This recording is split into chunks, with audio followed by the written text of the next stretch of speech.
A dimly lit Las Vegas hotel room. The neon lights outside flicker against the window. Emma and Jake, childhood best friends, sit on the couch, laughing drunkenly. Empty champagne glasses and a hastily discarded "just married" sign are on the table. It was supposed to be a joke. A wild, stupid, why not? Moment after too many drinks in Vegas. Jake was my best friend. I never thought for a second that signing a piece of paper would actually mean anything. Emma stares at the paper, her laughter fading into a look of realization. Blinking. Wait. This isn't fake? Jake's smile falters. Silence. Then, awkwardly, no. I think we actually got married. A week later. Emma sits at her laptop, coffee in hand, casually Googling how to avoid a marriage. Suddenly, her face goes pale. That's when I learned the worst part. It was real. We were legally married. And undoing it? Not so easy. A notification pops up on her phone, a text from Jake. We need to talk. ASAP. Emma swallows hard. She knows why. At a high-end restaurant. Emma walks in, spotting Jake at a table. Across from him sits Sophia, his actual fiancée. And she is furious. Sophia, coldly. Sit. Emma obeys, feeling like a kid sent to the principal's office. Sophia was beautiful, successful, and not amused. So, when were you going to tell me that you married my fiancé? Emma shifts uncomfortably, glancing at Jake, who looks like he'd rather be anywhere else. To be fair, it was an accident. Sophia, mocking. Oh sure. Just whoops, I stole your man. Jake responded. Soph, it's not like that. Sophia retaliated. Hey, erase the deal. You two get an annulment, immediately. Or I swear, I will make both of your lives a living hell. Emma swallows hard. At that moment, I had no idea how bad things were about to get. In a courthouse. Emma and Jake stand before a judge, papers in hand.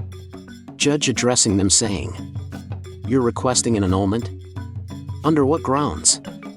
Jake, reading off the form. Accidental intoxicated marriage? Judge, flatly. You two signed the papers sober.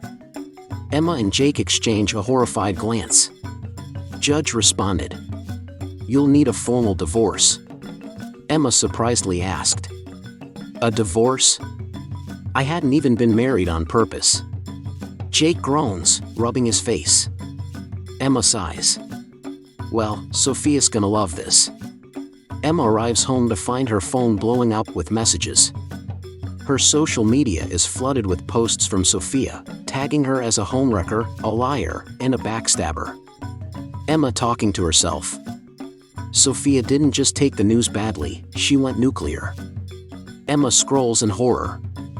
One post stands out, a picture of her and Jake as kids, captioned, She planned this all along. Hashtag fake friend, hashtag husband stealer. Her phone rings, Jake calling. Hey Emma, I'm so sorry. She's out of control. Emma listening but responded. Jake, fix this. Now. Some days afterwards, Jake shows up at Emma's apartment, pacing. Okay, hey, erase the thing. The divorce paperwork? It takes months to finalize. And Sophia's refusing to talk to me until it's done. Emma stares at him. So let me get this straight. Your actual fiancé won't be with you. Until you divorce me? Jake winces. Emma, feeling uncomfortable, said to him. Jake. Buddy.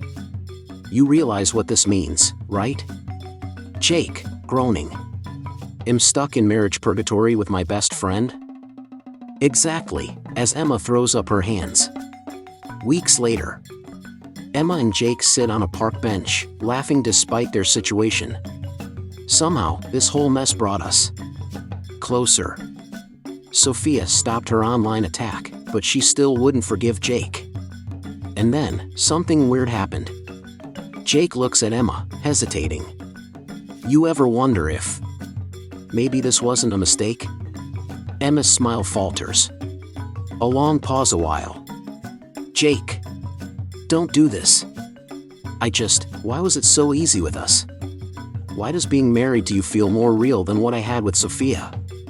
Emma looks away, heart pounding, but talking to herself. I never thought about him that way before. But suddenly, I wasn't so sure. Emma sits alone, staring at two things on her table, the finalized divorce papers and a text from Jake. Jake, texting reads, "Before we sign, can we just talk?" Emma exhales, torn between logic and something she never expected to feel. Maybe this was always just a mistake. Or maybe it was the best accident of my life. I thought signing these papers would feel like freedom. Like I was finally closing a ridiculous, impossible chapter of my life. But as I sit here, staring at Jake's name on my screen, I realized I didn't want to hit send. She hesitates, fingers hovering over her phone. The text from Jake simply reads, "Before we sign, can we just talk?" She takes a deep breath and types back, "Come over." Minutes later, Jake stands at her door, looking just as nervous as she feels.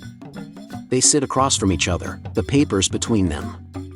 And Jake said, "I know this was all a mess. And I know Sophia made it worse. But Emma, don't you think it's weird that we're here? That this mistake lasted longer than some real marriages?" Emma exhales, looking down at the papers. And paused, then responded, "You're saying what, exactly? That this wasn't a mistake?" Jake answered, "Maybe not for me." Emma's heart skips a beat. She searches his face, expecting a joke, but he's serious. Jake slides the divorce papers off the table, replacing them with something else, a blank marriage license. What if we did this the right way? Emma blinks, stunned. "Jake, are you proposing to me? After all this?" Jake responded, "I'm saying, I don't know if I want to end this. And I think, maybe you don't either." Emma looks at the blank license, then back at Jake. Emma glances down at the divorce papers. Then at the new marriage license. "I always thought love was supposed to happen in some perfect, fairy tale kind of way. But maybe it wasn't about how it started. Maybe it was about who you wanted standing next to you in the end." She picks up the pen.